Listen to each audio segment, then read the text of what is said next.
Boa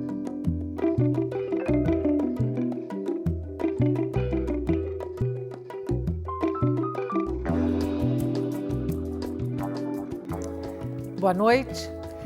O Brasil tem nomes internacionalmente conhecidos em muitas áreas. Na arquitetura, na música, no futebol. Tem também no paisagismo.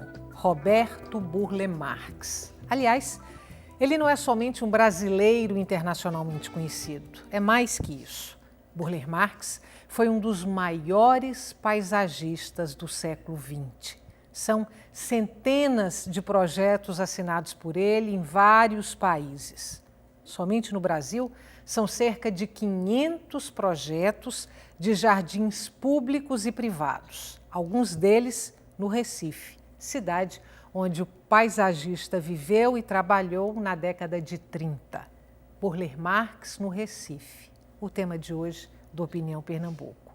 Participam do nosso programa a coordenadora do Laboratório da Paisagem e professora do Departamento de Arquitetura e Urbanismo da Universidade Federal de Pernambuco, Ana Rita Sá Carneiro, a arquiteta e curadora de arte, Beth Araruna, e a secretária de Meio Ambiente e Sustentabilidade do Recife, Cida Pedrosa. Você também pode participar do programa. A gente quer muito que você participe do programa, enviando perguntas e comentários para o e-mail opiniãotvu@gmail.com, pelo telefone 3423-6836 ou então pelo Twitter, @opiniãop. Boa noite, muito obrigada pela presença de vocês hoje aqui no Opinião Pernambuco. Nós é que agradecemos essa oportunidade. Para começar, o que fez de Burle Marx um dos maiores paisagistas do século XX? É muito difícil começar a falar, porque são muitas coisas, né, que a gente tem que dizer. Mas ele chegou aqui em Recife, um exemplo, né, com 25 anos de idade. Então, ter chegado numa cidade para assumir o setor de parques e jardins, né, como diretor, e ter idealizado tantos jardins, e cada um que tinha um tema diferente do outro, né? E ele já tinha ido para a Alemanha antes de chegar aqui, ou seja, a mãe pernambucana e o pai alemão. O pai tinha toda a admiração, né, por jardins, e a mãe adorava os jardins também e cantava, era uma musicista. Então, ele tinha todo um clima favorável para isso acontecer. Claro que é tudo isso, né, que vai formando a pessoa, é o começo, é a infância. E aí, ele aqui já tinha ido, aliás, antes tinha ido estudar pintura e música na Alemanha, que era isso que ele queria fazer inicialmente. E quando depois decidiu vir para cá, a convite do governador Carlos de Lima Cavalcante, então ele teve uma cidade, né, para ele projetar em termos de jardins, e ele brilhou, né, aqui. A projeção internacional dele começa quando? E se dá primeiro como paisagista e depois como artista plástico? Como é que funciona? Eu acho que inicia como paisagista. São os projetos principais dele, não só aqui em Pernambuco, mas a oportunidade que ele teve de fazer Brasília, de fazer todo aquele projeto do Rio de Janeiro. Isso deu uma visibilidade tremenda, né? Ele nunca deixou de pintar, aliás, ele pintava desde criança e pintava, digamos, dentro de uma concepção moderna brasileira.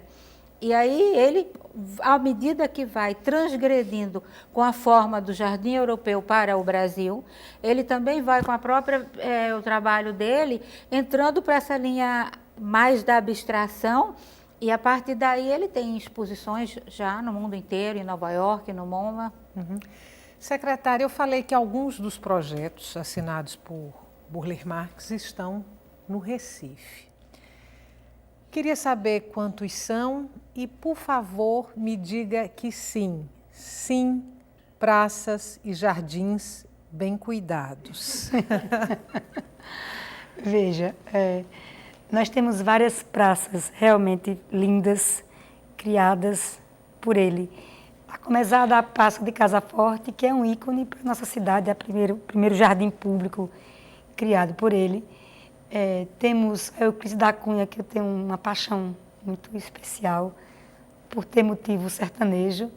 E essa praça, inclusive, a nossa secretaria começa amanhã a revitalização do plantio a partir de um programa que nós temos de revitalização de áreas verdes.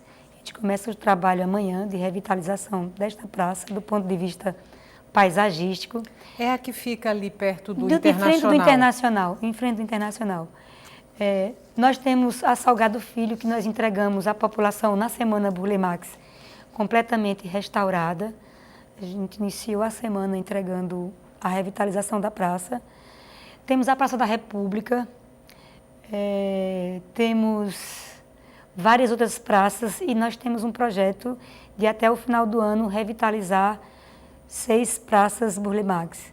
Claro que a obra dele não está só na nossa cidade, está no estado inteiro.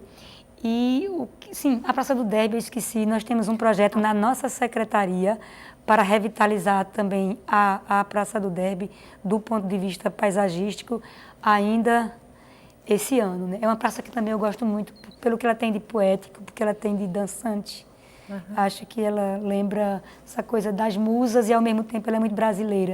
Ela tem um lado muito grego e também um lado muito brasileiro. Tem a Praça do Aeroporto também, né? Que sim, é um projeto dele. Que é a Salgado Filho e que foi a que nós revitalizamos e entregamos na semana Burle Marx. Ela está bem estruturada agora. Você falou que 6 vão ser revitalizadas até o final do ano. Sim. As outras já foram, estão bem?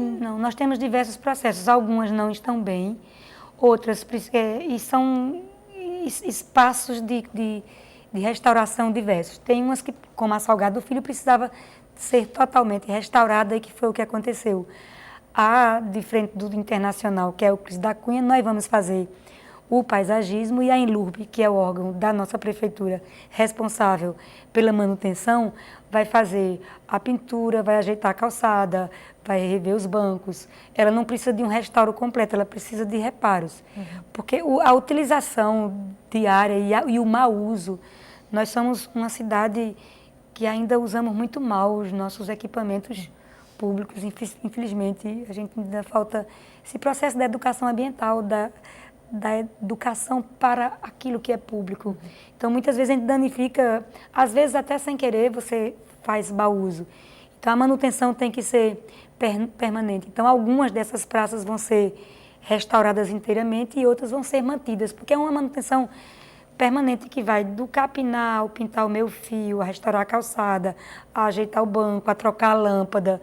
É uma coisa que faz parte da manutenção do equipamento durante o ano todo. Essa praça, a Euclides da Cunha, que a secretária falou que tem um apreço especial, é uma vegetação toda da Caatinga. Como é que essa praça foi recebida? Quando ela foi concebida, quando ela foi construída aqui? Em que época foi isso? Bem, e quando eu terminei a minha fala anterior, eu falei que ele brilhou aqui, mas brilhou e chocou, né, ao mesmo tempo. Então é isso que foi difícil, muito difícil para ele. Em 1935, quando ele faz então, a Praça Euclides da Cunha, e paralelamente a Praça de Casa Forte, né, as duas ao mesmo tempo. Então, a Praça Euclides da Cunha, ele traz umas plantas desconhecidas, né, para a cidade, para o urbano. E essas plantas chocam a população, porque plantas de espinho, né? O que é que isso veio fazer aqui? A gente quer o que estava acostumado com roseira, com plantas europeias, né? Plantas exóticas. Mas ele vem e traz essa mensagem, né? Diferente, é uma mensagem educativa. E não foi fácil, não aceitaram, né? Foram grandes críticas nos jornais. Então, ele esbarrou nisso, mas isso não foi entendido como ainda hoje. Muita gente não entende. Né? A beleza daquela praça. Como é que passa numa praça dessa e admira o quê? Meu Deus, que coisa, as plantas só tem secura, só tem calor. Não é isso. Precisa se informar, né? Precisa saber que ele estudou os sertões de Euclides da Cunha, né? Que admirava muito essa obra, né, literária e que toda essa história foi trazida para as pessoas saberem que é uma região de muita beleza, né? Quando a gente vê lá, vê uma coisa mágica na paisagem, e é trazer uma paisagem, né? Uma macropaisagem para uma micropaisagem, que é um jardim. Eu vou perguntar aqui para a produção se a gente tem imagens dessa praça e se tiver, aí a gente, enquanto vocês vão conversando, a gente vê um pouco a Praça Euclides da Cunha e podemos ver outras também do Recife, que foram projetos de Burle Marx. Mas fala, Cida, você queria falar? Porque, na verdade... Essa é a Euclides da Cunha? É ela, né? É. Uhum. Como eu sou do sertão, né, essa coisa do plantio do semiárido me comove. E quando eu cheguei aqui para estudar em 1978, e ainda tinha as matinês dançantes do Clube Internacional, e eu cheguei aqui com 14, 15 anos, e nos domingos tinham as tardes de dança para jovens, muito jovens, né? Então, assim, quando eu me deparei, eu digo, o que é que isso? Eu perguntei, o que é que isto está fazendo aqui? Ou seja, o que o meu sertão está aqui entranhado nessa cidade, né? E aí eu fui conversar com meu irmão, ele disse, não, aí foi a primeira vez que eu soube que era uma praça Burle Marx. E eu já ouvi comentários, mas que praça feia, árida, porque tem muito essa coisa de que achar que os cactos, as barrigudas, são a estética da miséria, de que nossas palmas são a estética da miséria, quando, na verdade, tem sua beleza própria, e eu acho que essa modernidade que ele tinha de desbravar os processos enquanto pintor, enquanto artista, acho que por isso que o casamento entre ele, Niemeyer, Janete, Lúcio, nosso Joaquim Cardoso, acho que por isso que esse casamento deu tão certo, porque ele consegue, no meu entender de poeta, aí não é a secretária, é a poeta que está falando, causar esses estranhamentos, ao mesmo tempo de você se sentir confortável no espaço público de embelezamento. Eu me sinto assim na Pampulha, na igrejinha, tem uma belíssima paisagem construída por ele. Eu acho que é isso que ele provoca. Mas também tinha a questão do ecossistema, do estudo mesmo da ecologia do Brasil, né? E trazer para cá uma paisagem que é um ecossistema brasileiro e que naquele momento, né, que era da modernidade, era símbolo nacional ter essas coisas bem da origem do país, né? Então foi isso que ele fez aqui. O regionalismo, né? Beth, até Burle Marx, o paisagismo brasileiro tinha que características? Quer dizer, eram referências somente europeias? Sim, o nosso padrão, especialmente o padrão francês, né? Que é maravilhoso, lindo, mas que teve sua época e tem a sua condição climática que é completamente diferente da região do Brasil. Então, eu digo sempre que uma palavra para definir Burle Marx é transgredir, né? Então, ele fez isso na pintura, ele fez isso como ser humano e ele fez isso no paisagismo no Brasil inteiro, dando características realmente nacionais, tanto no sentido estético, quanto no sentido da própria escolha das espécies que poderiam se adaptar melhor ao país. A gente falou aqui da Euclides da Cunha com uma vegetação da Caatinga. Aí, se a gente der um salto lá para Casa Forte, a gente vai encontrar as Vitórias Régias, né? Então, uma vegetação da região amazônica. Ele tinha essa pluralidade, essa elasticidade, digamos assim, botânica, porque... Ele estudava botânica, né? Era realmente considerado um botânico. Além de, nas discussões, ele levava sempre o botânico e estudava por ele mesmo, né?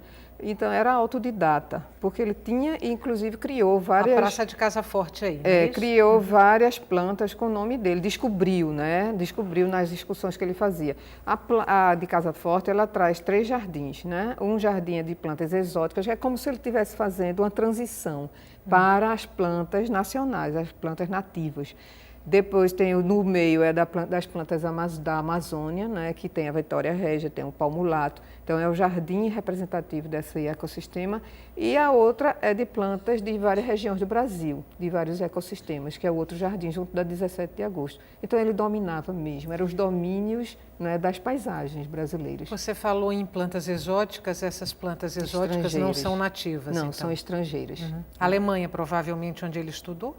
Ele Vindas da trazia Alemanha? da África também, quer dizer, já tinha aqui, que já era comum isso acontecer, né? Nas praças já tinha essas plantas exóticas, era o que se trazia de fora para cá, porque o Jardim Botânico tem essa função também, né? E ele vivia nos jardins botânicos. Já que falamos na Praça de Casa Forte, eu não sei se o termo é censo, inventário, enfim, mas foi feito um estudo da Praça de Casa Forte recentemente, não sei se 2011, para ver a vegetação que tem lá hoje e comparar essa vegetação com a vegetação do projeto de Burle Marx. Se não me falha a memória, nesse estudo aparece a informação de que alguma coisa de 76% da vegetação que está lá já é uma vegetação alterada, não corresponde mais àquilo que foi indicado por Burle Marx. Isso chega a descaracterizar a praça como um projeto dele? E tem que ser assim? Quer dizer, essas plantas... Não descaracteriza, porque o que a gente tem aqui em mente, né, isso são documentos internacionais que nós temos consultados, né, é que a ideia do paisagista permanece. A ideia, o que é a ideia do paisagista? É que mesmo tendo sido, né, alterado por desconhecimento mesmo dos técnicos da prefeitura, porque realmente ninguém sabia, né, a coisa ficou, não houve uma perpetuação, né, da memória dele, dos projetos dele, de ter aqui, né, nos arquivos da prefeitura, isso foi se diluindo no tempo. Nem no escritório dele, no escritório dele do Rio de Janeiro, não tem tudo, né? Eles nos consultaram em muita coisa aqui.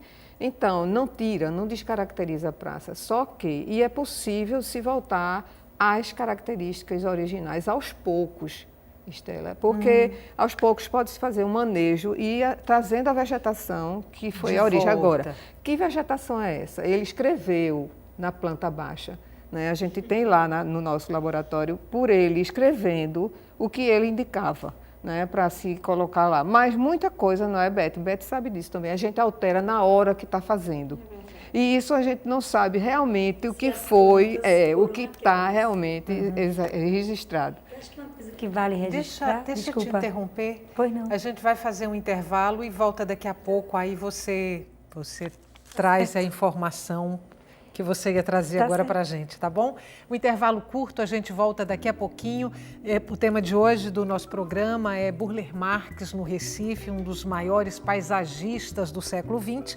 Você pode participar do nosso programa enviando perguntas e comentários para o e-mail opiniãotvu@gmail.com ou então pelo telefone 34236836 e ainda pelo Twitter, @opiniãope. A gente volta já.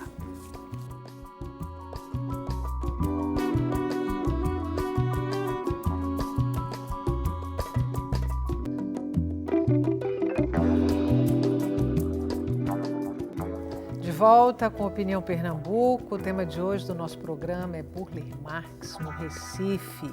Participam a coordenadora do Laboratório da Paisagem e professora do Departamento de Arquitetura e Urbanismo da Universidade Federal de Pernambuco, Ana Rita Sá Carneiro, a arquiteta e curadora de arte, Beth Araruna, e a secretária de Meio Ambiente e Sustentabilidade do Recife, Cida Pedrosa. Cida, eu lhe interrompi no bloco passado, vou lhe passar a fala e queria também que você falasse para a gente. Você falou que seis praças projetadas por ele vão ser revitalizadas até o final do ano. Quando se trata de uma revitalização desse porte e tal, quais são os cuidados necessários que a prefeitura tem que ter? Veja, primeiro a gente tem buscado sempre consultar o Laboratório da Paisagem da Universidade Federal, em especial a nossa querida Ana Rita, que é uma doutora, hoje uma especialista reconhecida nacionalmente e internacionalmente como especialista na obra de paisagem do Burle Marx. Porque, inclusive, quando eu cheguei na secretaria, que tinha um PRAV para fazer na Praça do Derby e na Euclides da Cunha, a primeira coisa que eu perguntei, já consultaram a Ana Rita? Para não fazer besteira, porque a gente tem tem um corpo técnico na universidade que conhece os projetos originais. E eu acho que é uma irresponsabilidade você se meter a fazer qualquer revitalização, principalmente no paisagismo, sem consultar quem estudou. E isso nós tomamos esse cuidado mesmo. Fizemos agora para fazer o PRAV, o Programa de Revitalização da Euclides da Cunha, e vamos fazer sempre.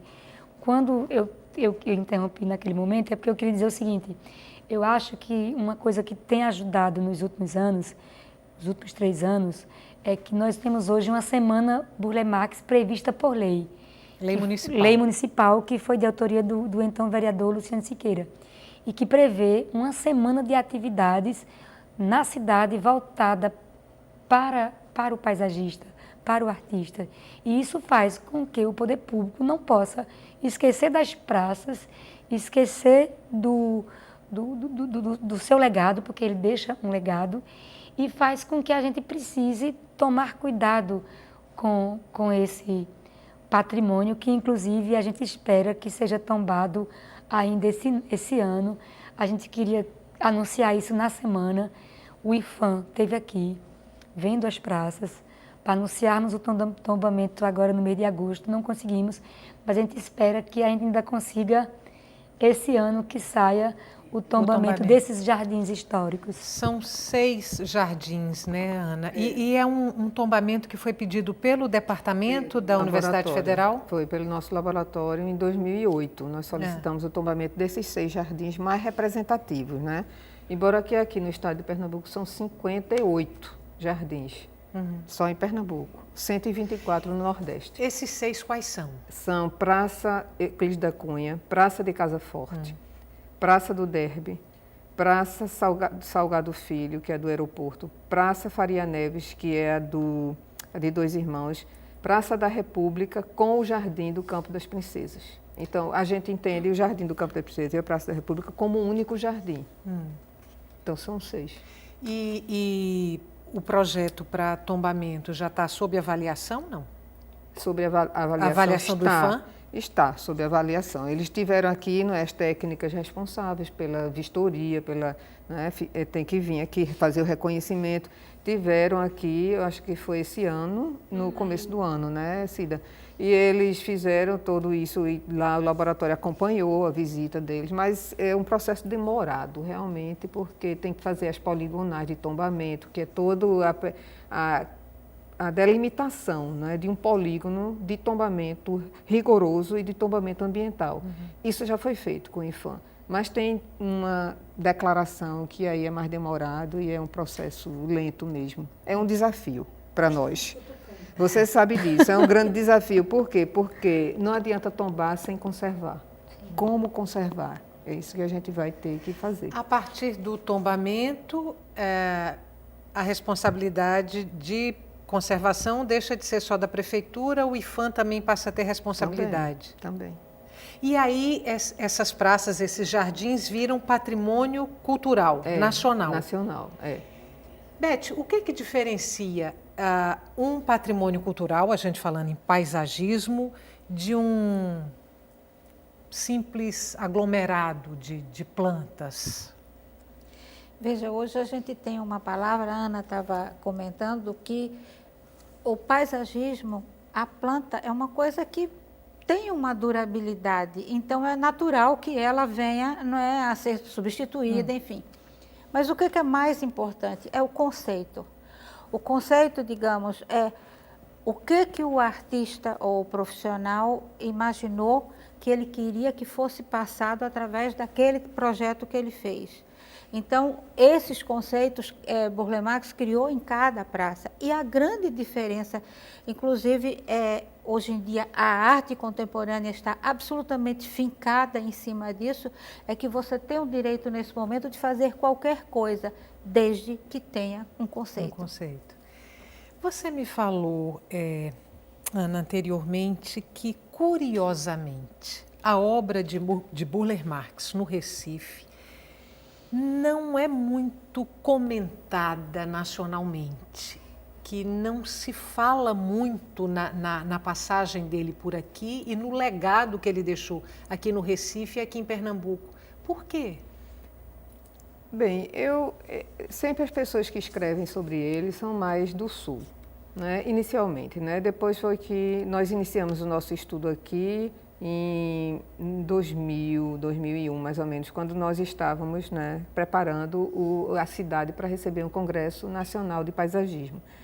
E foi com a prefeitura que nós iniciamos, né, toda essa intenção de convencer para fazer a restauração dos primeiros 3 jardins. Primeiro foi a Euclides da Cunha, depois foi a Faria Neves e depois a do Derby, né? Agora Salgado Filho e o Palácio do Campo das Princesas já está em andamento.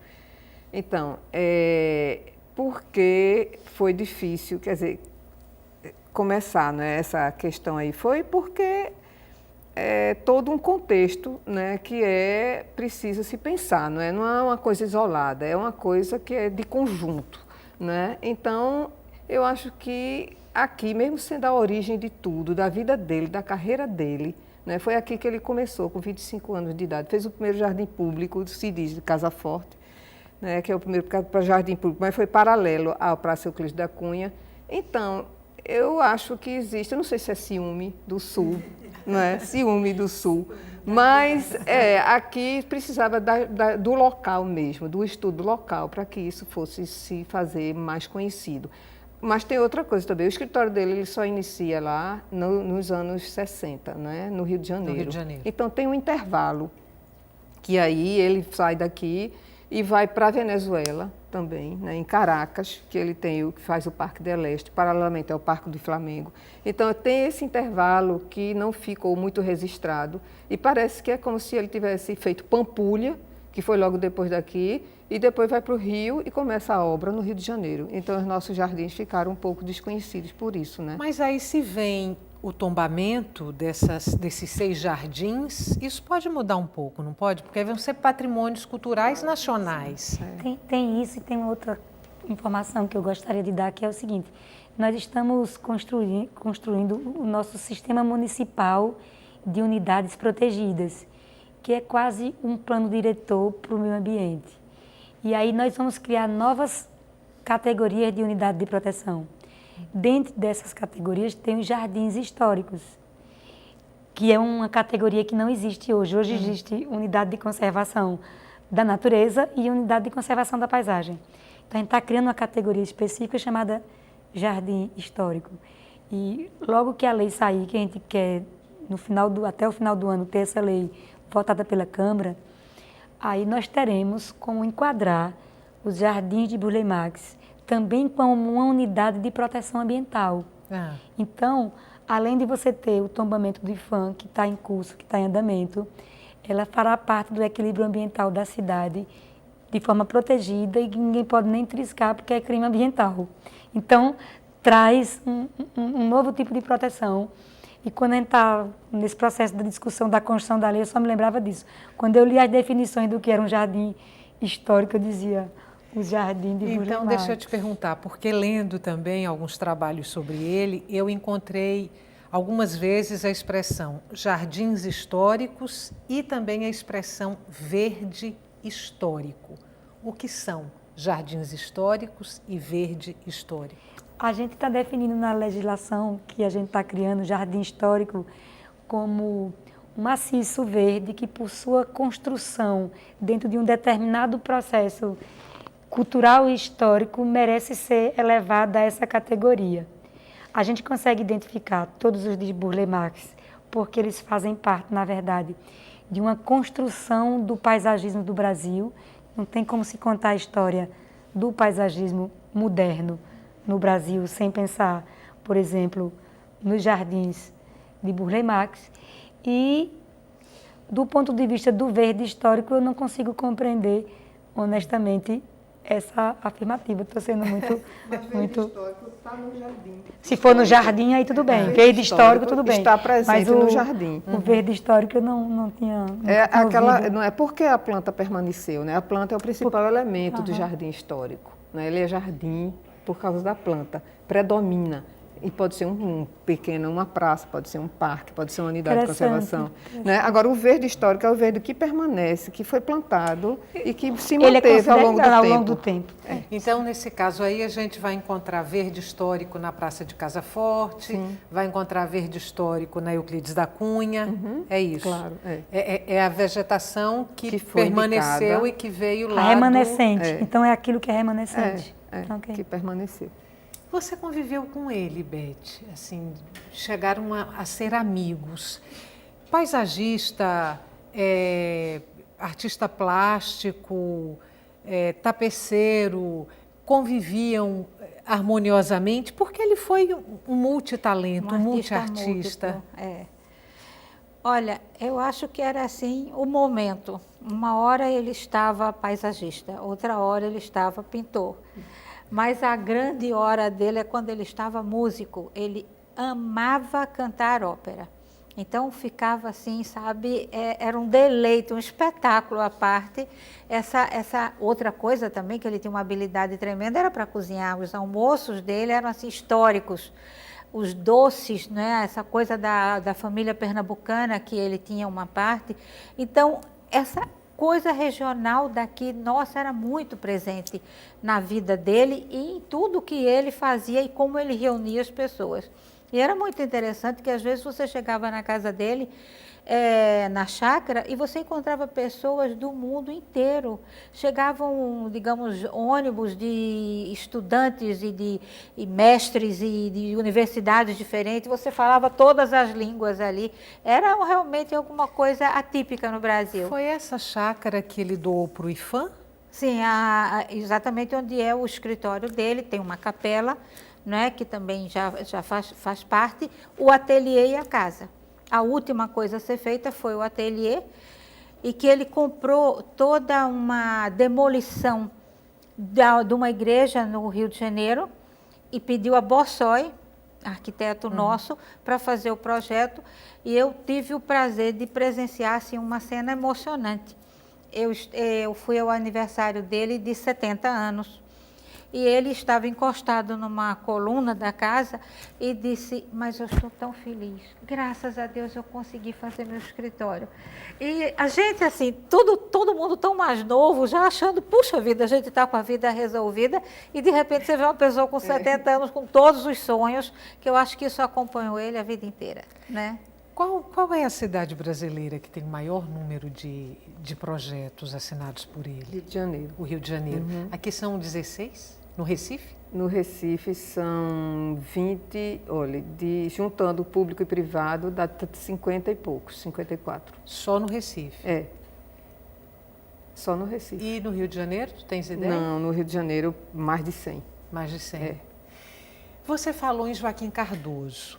E lendo um texto de Joaquim Cardoso sobre Burle Marx, ele fala que é com Burle Marx que pela primeira vez aparece nos espaços públicos do Recife, nas praças, nos jardins, o pau-rei. Ele cita 3.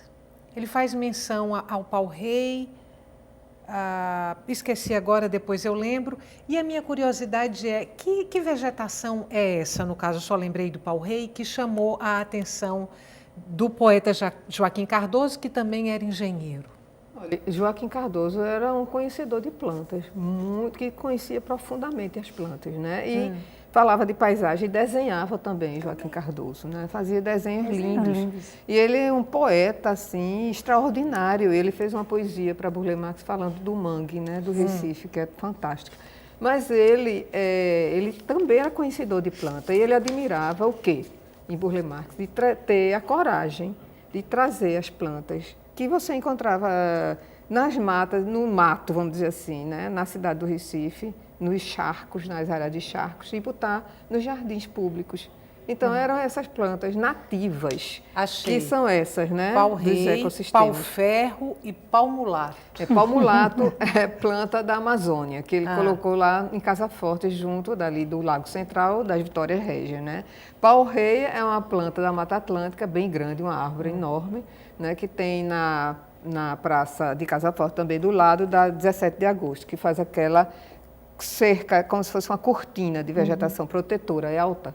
E tem na Praça Faria Neves também. E a pau-ferro é planta da caatinga, que ele usou na Praça Euclides da Cunha, que tem um tronco belíssimo, né, que muda de cor, e a pau-mulato também, um tronco lindo que muda de cor. Agora estão muito tristes os nossos pau-mulatos, precisam ficar igual ao do sítio dele, que estão lindíssimos.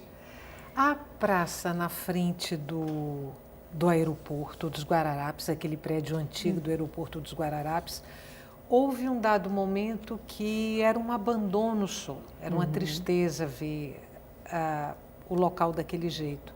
Como é que está hoje? Nós restauramos, entregamos, né? Agora, qual é o maior problema que eu vejo na praça? Ela ficou isolada do ponto de vista daquela quantidade de construções, porque o que é uma praça? Uma praça tem vida quando as pessoas vão à praça, sentam, conversam. Ela é um espaço, antes de qualquer coisa, de convivência, de troca de emoções, de troca de afeto, né? A praça é isso, sempre foi.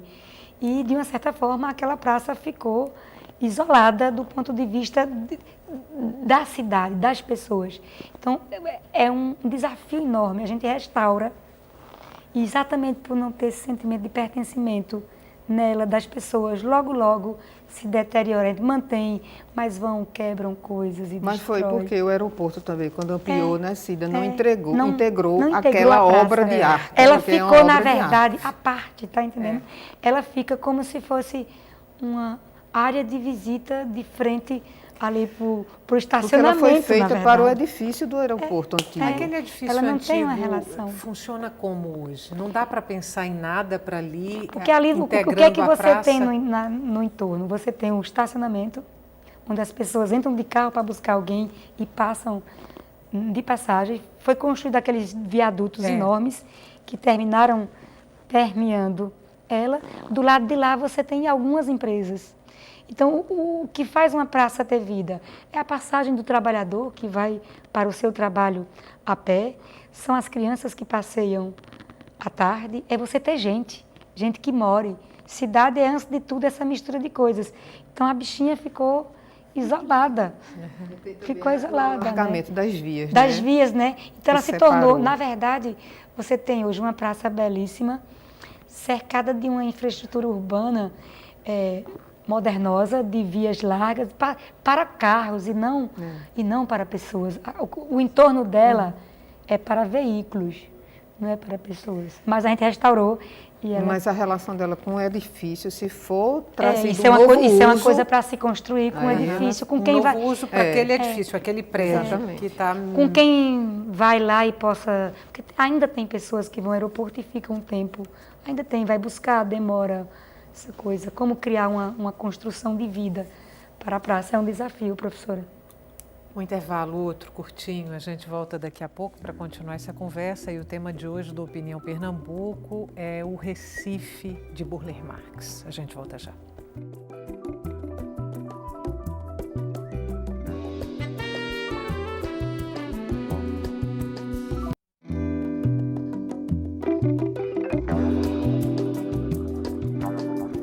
Volta com Opinião Pernambuco. O tema de hoje do nosso programa é Burle Marx, no Recife, um dos maiores paisagistas do século XX. Ilermano, de Jaboatão dos Guararapes, diz o seguinte: Burle Marx colocava nas paisagens muitas plantas vermelhas. Por isso, os comandantes da ditadura acreditavam que ele fosse comunista. Gostaria que alguma das convidadas falasse sobre esse assunto. Quem pode falar sobre verdade, isso? É verdade. Diziam que ele era comunista porque ele colocou a cana da Índia, que tem uma flor vermelha, na Praça de Casa Forte. E aí, não é uma sensação assim que ele realmente estranhou muito nas declarações que ele dá, né, de ter, e porque ele tinha bigode, né? Aí estava crescendo o bigode e diziam que era, por quê? Parecido com Marx, Karl Marx. Então, o avô dele é primo tem uma história de Karl Marx, né? Uma época de repressão muito pesada e dizem que, na verdade, esse foi um dos motivos da saída dele do cargo do nosso estado, que o governador teria ficado entristecido com o perfilamento dele, com as ideias comunistas a partir das nossas flores. Que, na verdade, aí tem uma coisa interessante, são flores populares, são flores do povo. Quem são era o flores governador da vermelhas. época? Porque ele ficou até 38, né, Ele no ficou até Recife? 38 ou 36? 37. 37? 37, é. Quem era o governador? Vocês não Acho que era o Carlos de Lima, não? Não, Carlos de Lima que convidou ele, né? Mas depois... Ah, sim, eu acho que era Carlos de Lima Cavalcante. Agora, o prefeito é que teve uma mudança de prefeito nesse momento aí. Porque naquele momento, os governadores, eles eram indicados, né? Porque vivia um momento O prefeito complexo, anterior né? dava todo apoio a ele, mas o outro que veio, né? Aí começou a haver conflito e por isso também ele foi... praticamente E posteriormente expulso, ele foi fazer expulso, jardins com grandes comunistas. Porque ele foi Ele fazer trabalhou jardins com com o Niemeyer, nosso né? Niemeyer, grande comunista, É. morreu comunista convicto. Então, assim, e na verdade, os grandes modernistas da época, artistas, tivemos muitos comunistas, porque era um Ele processo de chegou a ser modernidade. perseguido por conta disso? Por ser identificado como um paisagista comunista? Não, ele não foi perseguido, mas ele era visto, né, com maus olhos. Por quê? Porque ele denunciava as coisas do IBAMA, ele fazia denúncias seríssimas de devastação das florestas. Então, ele sempre foi um defensor, grande defensor da flora tropical brasileira. Chegou a ser uma espécie de militante da causa Ele ambiental? era mesmo, militante mesmo, porque ele fazia as excursões, né, por lugares de diferentes, né, pontos do país. E as suas né? próprias expensas, não era uma coisa assim bancado pelo Estado. Não. Ele organizava excursões para ir buscar espécimes Exatamente, novas, fazer... com muita gente, né, isso. botânicos, arquitetos e fotografava, agrônomos. trazia. Ela que conviveu, eu não. Todas as vezes que eu vejo a imagem, ele me passa essa coisa da felicidade de um menino, né? Do típico das pessoas que têm uma alma muito grandiosa. E eu li uma coisa bem interessante de que ele criava uma espécie de êxtase ao encontrar uma espécie Era. Ele tinha nova, grande alegria. grande alegria. Quem conta é Haru Yoshiono, que é o seguidor, né, que ficou no escritório dele, Haru Tabakou, né, e Robério, foram os três que ficaram mais ligados a ele. E eles contam, né, que ele fazia de manhã, quando ele acordava, numa dessas excursões: acordem, meninos, acordem, vamos descobrir a vida. Fernando de Gaibu. Quando os jardins projetados por Burle Marx forem tombados, eles podem ser adotados pela iniciativa privada? Posso responder. Veja, essa questão de uma política de adoção, ela pode ser feita em qualquer espaço público que você determina regras, porque o processo de adoção, na verdade, a iniciativa privada banca a manutenção, a reestruturação, mas ela não é dona do espaço. O que é que ela ganha com isso? Ela ganha um espaço de publicidade. Tem uma plaquinha ali de que aquela praça é mantida por determinada empresa. Ela ganha em patrocínio publicitário. O espaço é público, a coordenação do espaço é público. Uma empresa qualquer que adote alguma coisa pública, ela não tem o processo de gestão. A gestão, nesse tipo de acordo jurídico de adoção, a gestão é do poder público, ela apenas mantém e banca e bota sua publicidade. E no caso, então, não teria problema Não, nenhum problema. Só teria um problema, que ia ter a orientação Sim, total, sim, não é, sim, de quem entende, porque senão eles não fazem corretamente a manutenção. Essas Sim, praças... que é a gestão do poder público. Você não entrega a gestão. Você, como eu coloquei, você entrega a manutenção e o bancar com recurso, mas a gestão tem que ser do poder Essas público. praças que são projetos de Burle Marx, tem indicações, por exemplo, um turista, um visitante que chega no Recife, vai lá na Praça de Casa Forte. Estando na Praça de Casa Forte, ele vai ter alguma informação sobre aquele projeto? Não tem, Não. né, Cida? Não Boa tem. provocação. Vou levar para casa. Não, eu acho que Não, isso aí está corretíssimo. já é uma preocupação Tá nossa. corretíssimo. De ter placas indicativas de todas as praças. A gente Me está conta fazendo das pouquinho da nossas história. árvores tombadas. Vou levar o dever Dever de de casa. casa. Fazer agora A gente está essa. colocando nas nossas árvores tombadas uma plaquinha com a data de tombamento, o tipo de espécime, como ela é conhecida popularmente, o porquê, por que motivo ela foi tombada. Levarei para casa o dever. O Recife agradece. Natália de Boa Viagem. Sou moradora do Transatlântico, que tem um jardim interno projetado por Burle Marx e acho que ele deveria ser tombado como patrimônio histórico. Aí, no caso, trata-se de um jardim privado. Pode haver esse tombamento também? Eu acho mais complicado. É muito mais complicado. É mais complicado, porque gerência, é diferente. E o público não. O público está o IFAM, está a prefeitura, né? Estão os órgãos públicos ali. O privado, ele já tem eu acho que uma complicada aí. Apesar desses moradores do Transatlântico, eles terem solicitado várias vezes o laboratório para ir lá. Tinha uma síndica, que eu não estou lembrada agora do nome dela, e ela recorreu, né, agora está totalmente modificado o jardim. A gente teria que identificar as plantas e trazer de volta, restaurando esse jardim, mas é mais difícil o tombamento. É possível, agora é mais complexo. Tem uma relação de meio ambiente quando você tem áreas privadas de grande maciço verde, que é importante para o equilíbrio ambiental. Não sei se é o caso, que eu não conheço esse jardim, no seu tamanho, não sei. Que a gente, por lei, pode transformá-lo num imóvel de preservação de área verde que se chama IPAV. Isso é feito por lei e porque aquele imóvel, ele faz parte do equilíbrio ambiental. Eu não conheço, eu acredito que seja uma coisa muito pequena, não entra numa categoria dessa. Porque aí entra em áreas privadas que tem um grande maciço vegetal e que a gente entra com esse processo para ele se tornar um IPAV. Não acho que seja esse caso aí, não. Esse caso aí era mais dos tombamentos. Depende, isso poderia ser, se o edifício fosse tombado também, entendeu, Estela? Tem uma relação com o edifício. Eu acho que teria que ver também. Aí viu? seria mais fácil. Porque existem casos de tombamento de imóveis privados, mas eu acho que teria que ver, vocês teriam que ver o jardim, saber em que pegar. Tem que ter uma análise do laboratório, que é a estrutura capaz hoje aqui em Recife de dizer sobre isso. Marcos Antônio, CDU, parabenizo as 3 convidadas por tratarem um tema pouco conhecido pelos pernambucanos. Passamos diariamente por essas praças e sequer conhecemos sua criação. Talvez aí esse comentário dele reforce a importância Sinalização, das praças terem lá essas informações. É importantíssimo.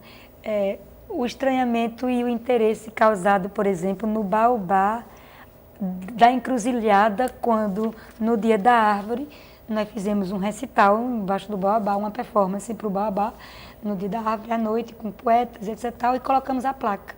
As pessoas passavam por aquele baobá e ninguém sabia o que era aquela figura bonita e estranha no meio da vida, encruzilhada. Agora as pessoas passam lá e sabem que ele está ali, no meio da via quase, porque ele é uma árvore tombada importante do ponto de vista da preservação e etc. Eu acho que está corretíssimo. Vamos levar o dever de casa, sim. Vou discutir com a Enlurb. Não é uma coisa complexa de fazer. Vamos discutir com o laboratório de paisagismo para ver a melhor forma de fazer. Tem uma professora de design que está interessadíssima e ela já está criando esse sistema de informação. Depois eu lhe apresento. Pronto. Olha só, vamos pegar o Recife de hoje, né? Uma cidade impressionantemente verticalizada, com pouquíssimos espaços públicos. É como se os espaços públicos fossem perdendo a importância para o privado. Qual a importância do paisagismo para as grandes cidades brasileiras, especialmente para o Recife? para a cidade que a gente tem hoje, para a vida que a gente tem hoje no Recife? Eu acho que o paisagismo, né, deve ser visto assim, como o Burle Marx ensinou, né, e deixou muita coisa escrita, né, falando nas conferências que ele fazia. O paisagismo é uma arte, né? Então, a cidade precisa disso, a cidade precisa de um equilíbrio ambiental também, precisa de equilibrar os espaços construídos e os espaços livres, porque tem questões urbanas como drenagem, como a renovação do ar, que são importantíssimas na questão dos espaços livres, né, vegetados, que a gente chama. Mas, de maneira geral, a paisagem urbana ela não pode ser só concreto, né, como está acontecendo na nossa cidade. Precisa de lugares, né, áreas de respiração da cidade. As pessoas precisam ver a natureza na cidade. Então, é uma necessidade humana, é assim que eu vejo. Vou voltar para a Praça de Casa Forte outra vez, que é um projeto ali dos anos 30, né, 34, 35, enfim.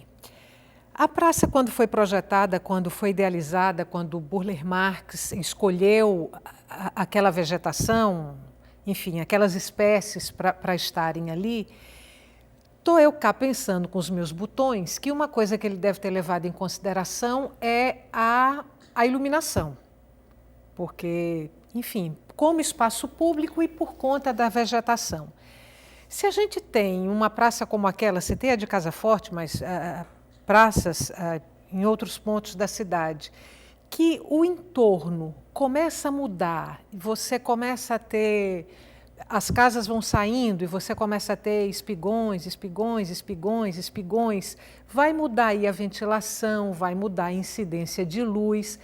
Isso pode mexer, pode comprometer aquela vegetação que foi colocada ali? Pode mudar a praça? Inclusive, a Praça de Casa Forte foi até medido, né, lá por nossos alunos, o clima na praça. Criar microclimas, ele dizia, Burle Marx dizia que um jardim, criar jardins é criar microclima, mas está modificando totalmente, está quente, quente, insuportável naquele canteiro central, quando começa a chegar ao meio-dia. Mas por quê? Não é só o sol que incide, são as paredes dos prédios que estão no entorno, que esquentam e as pessoas não conseguem ficar na praça. A Praça Euclides da Cunha, se houver prédios ali, né, que for fechando a praça e impedir a reprodução da vegetação da caatinga, ou seja, sombrear.